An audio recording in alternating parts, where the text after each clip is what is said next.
Hello दोस्तों, नमस्कार दोस्तों। मैं आपको बता दूं, एसएससी स्टेनो को लेकर पूरी स्किल की जानकारी आप लास्ट तक जरूर बने रहिएगा। अगर नया है तो चैनल को सब्सक्राइब जरूर कर लीजिएगा।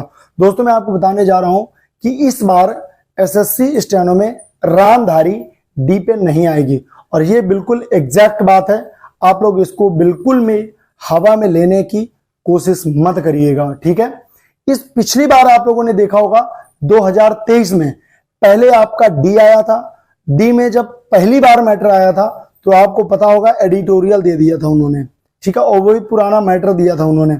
लेकिन उसको इन्होंने नोटिफिकेशन पहले नहीं दिया था, हमेशा रामधारी देते थे। तो लड़कों ने हंगामा किया। जब स्टूडेंट्स ने हंगामा किया तो उसको उन्होंने चेंज करके फिर वापस उन्होंने स्किल डेट रखी और उसमें रामधारी खंड बन दिया। लेकिन इस बार उन्होंने ऐसा बिल्कुल नहीं किया। उन्होंने पहले ही ये आपको आगाह कर दिया है, ठीक है। आप लोगों ने देखा होगा जो है आयोग को बुलाया गया था, बातचीत वगैरह की गई थी, तो वहां से निष्कर्ष ये निकला है कि आपका ये नहीं आया कि रामधारी से आएगा ही नहीं।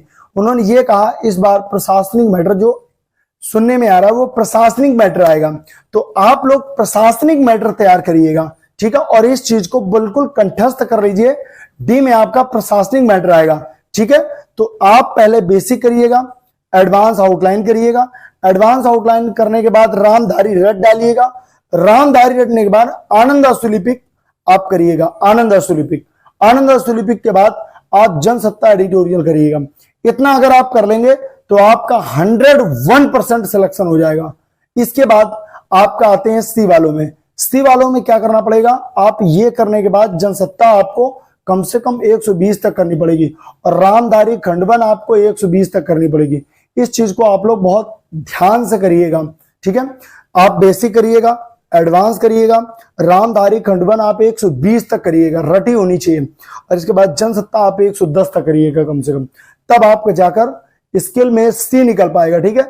और सी में हमेशा एडिटोरियल आता है, ठीक है। डी में अभी तक रामधारी आता था, इस बार में भी रामधारी नहीं आएगा, इसलिए आप लोग अलर्ट होकर तैयारी करिएगा, ठीक है। इस बार मेरिट भी डाउन जाएगी।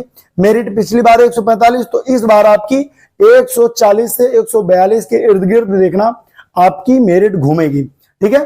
तो आप लोग इस चीज का भी थोड़ा ध्यान रखिएगा।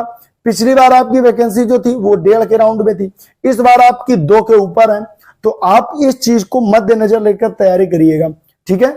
आप टास्क बनाइए इंग्लिश में कम से कम 90 नंबर और आपका रीजनिंग में 45 नंबर और जीएस में कम से कम 20। इतना आपका अराउंड होगा, तब जाकर आप सोचिएगा कि स्किल आपको मिल पाएगा, ठीक है। और इससे ज्यादा नंबर लाने की कोशिश करिए, जिसमें जीएस कम से कम 25 नंबर लाने की कोशिश करिए, इंग्लिश 92, रीजनिंग तो आप जितनी ज्यादा से अच्छे कर लें उतना ही बेस्ट है, क्योंकि इसमें 50 भी ले आए तो आपको हैरानी की बात नहीं है। तो इस तरीके आप लोग यहां से अभी से तैयारी स्टार्ट कर दीजिए।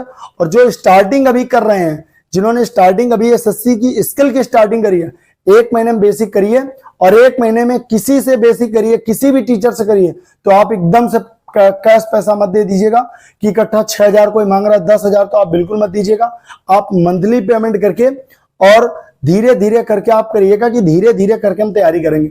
1 महीने में बेसिक खत्म करिए और 2 महीने में आप रामधारी खत्म करिए। 3 महीने में आपका रामधारी खत्म पूरा मिला के 3 महीने में आप, आज से 3 महीने बाद आपकी रामधारी खत्म। यानी आप जब तक आपका स्किल होगा, ये आपका रिटर्न खत्म होगा, तब तक आपका उधर स्किल खत्म हो जाएगा, ठीक है। और उधर स्किल के आगे 2 महीने मिलेंगे, 2 महीना कस के एडिटोरियल आप प्रैक्टिस करिएगा, आपका 101% निकल जाएगा। तो आपको मेहनत करनी है, दिमाग लगाना है। आप ज्यादा मत पढ़िए, लेकिन एक ही डिक्टेशन को आप कई बार करिए, तो आप इस चीज को बहुत अच्छे से प्रैक्टिस